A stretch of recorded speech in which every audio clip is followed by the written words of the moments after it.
Hello, and welcome to Zap the Gender Pay Gap, the podcast series where we expose the elephant in the room. The elephant's name, the gender pay gap. I am coming to you from Memphis, Tennessee, located on the banks of the mighty Mississippi River.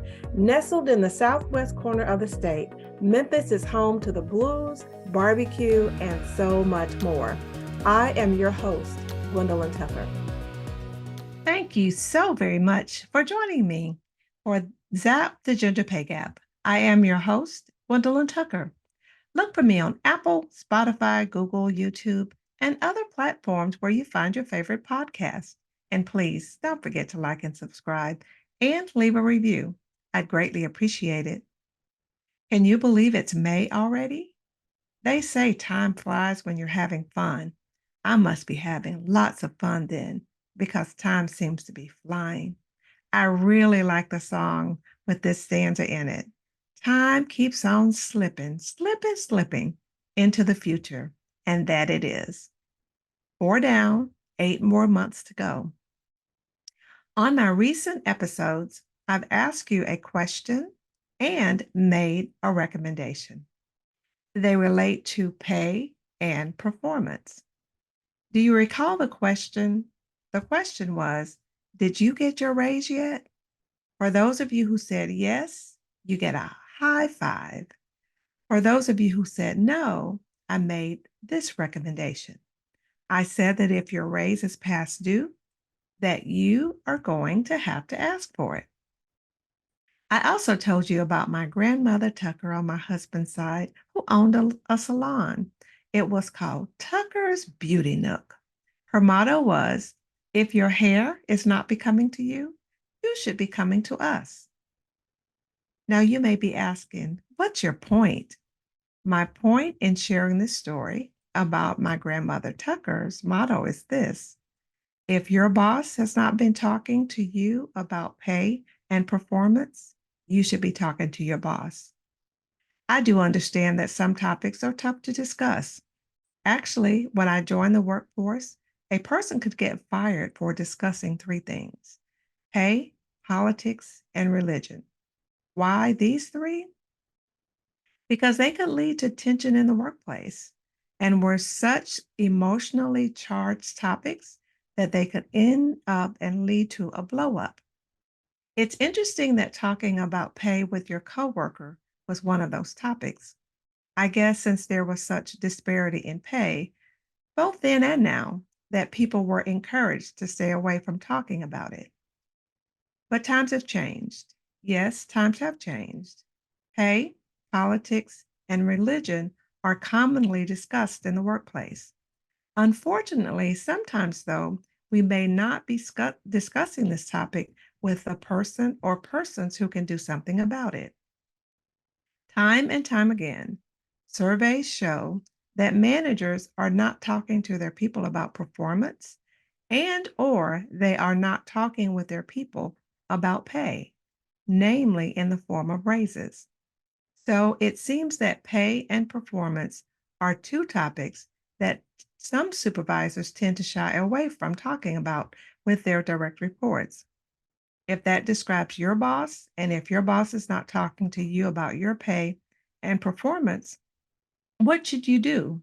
Does it seem strange that you would have to go to him or her? It may seem strange, but let's talk about it. First, let's talk about asking about pay, and then we'll talk about performance. So, with pay, it's not unusual to talk about pay when we start a new job. Why? Because it's part of the process, right? And it's discussed when the job is offered. We expect to talk about it and we do our research to make sure we're not shortchanging ourselves when it comes to salary negotiations. As a certified career transition coach, I worked with hundreds, if not thousands, of individuals who were in career transition. They knew they needed a resume and that they would have to prepare for the interview. They knew they would have to talk about pay, but many of them had concerns when it came to even thinking about negotiating pay. Some were afraid of asking for too much, which would price them out of the market. but neither did they want to ask for too little either. They were concerned that asking for too much could lead to them not getting a job they so desperately needed and wanted. So you can see there are and were a lot of emotions tied to talking about pay. But even after a person is on the job and has been working for a period of time, some are still hesitant to bring up the subject of pay with their employer. But talking about pay is just as much a part of the job as actually doing the job itself. So I say it again. If your boss is not talking to you about your pay, you should be talking to your boss.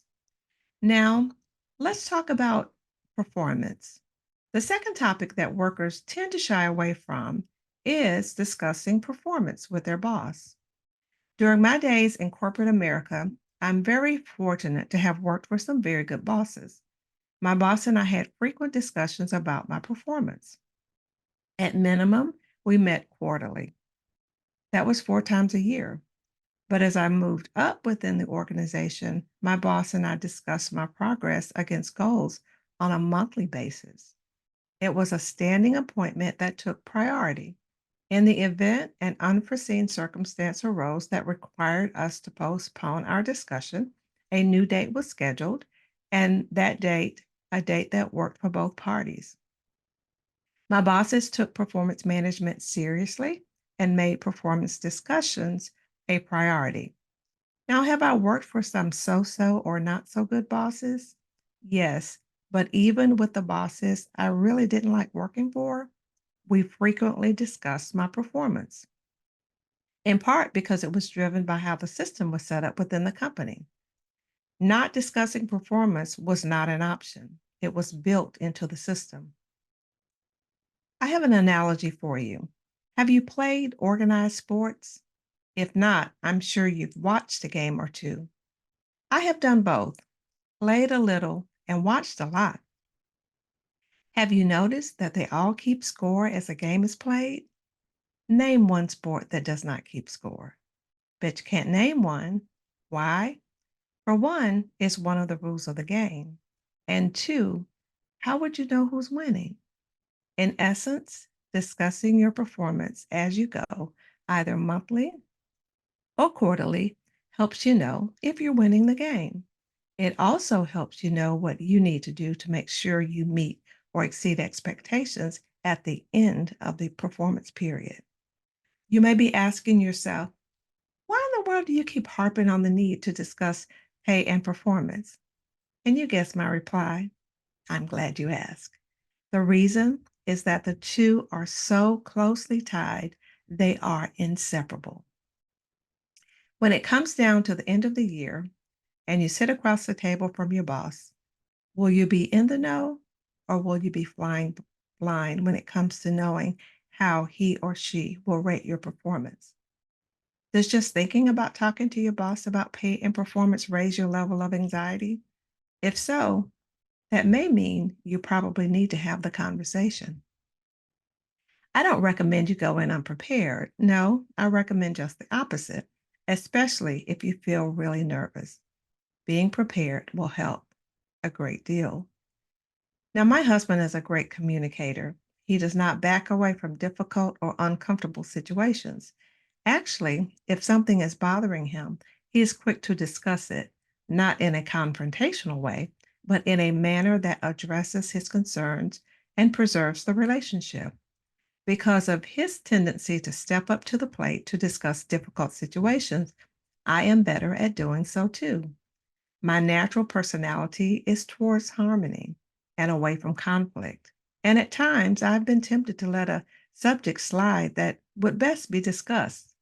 But as I have matured, I have learned to lean into uncomfortable conversations. Now, I asked you before, and I will ask you again, did you get your raise yet? If not, are you willing to ask for it? Or will you be bluffed into silence by your anxiety? Now, no company can pay us what we're worth because we're simply too valuable, but they can pay you what your contributions are worth. To get your fair share, you're going to have to talk to your boss about pay and performance.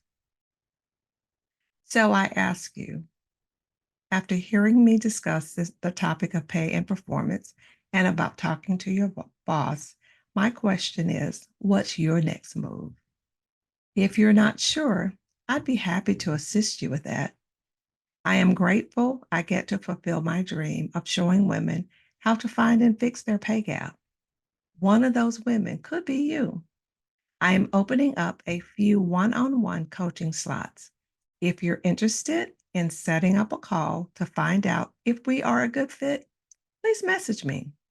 Just go to gwendolynjtucker.com and click on contact. A link is in the description box below, and you can reach out to me there. Women, you work hard for your money. I can show you how to take home all of it.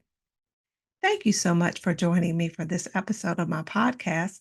I truly appreciate you for doing so. On the next episode, I will talk with you about ways you may be leaving money on the table, which could be better going into your bank account. Wouldn't you like that? I would like that for you too. Now, if you like what you hear here, please invite a woman in your world to listen in too.